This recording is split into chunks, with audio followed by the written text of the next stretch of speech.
আমাদের যে ওহি ফাউন্ডেশন আগাগোটিয়ার যে ইফতার সামগ্রী বিতরণ হবে ওটা হচ্ছে আগামী 6 মার্চ। সবাই দোয়া করবেন আমাদের জন্য, আমরা যেন এই ফাউন্ডেশনটাকে ধরে রাখতে পারি।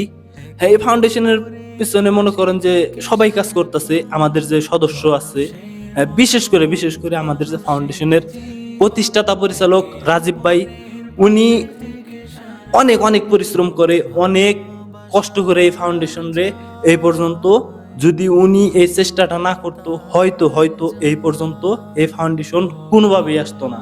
হ্যাঁ, আমরা যতটুকু পারতাছি সহযোগিতা করতেছি, কিন্তু এককভাবে যে একটা চেষ্টা থাকা দরকার, এটা আমি ওনার ভিতরে দেখছি যে না, এই জিনিসটা ধরে রাখার খুবই আগ্রহ আছে। 2023 সালে আমাদের ফাউন্ডেশন ওপেন হয়েছে। আজকে জানুয়ারির 2026 সালের আমরা একটা কালেকশন করি আমাদের ভিতরে, সেই টাকার থেকে এতগুলা বিতরণ করছি। ইনশাল্লাহ আল্লাহ আমাদের তৌফিক দান করুক, যেন আমরা মানুষের দুয়ারে দুয়ারে পৌঁছাইতে পারি, অসহায় মানুষদের কিছু সাহায্য করতে পারি।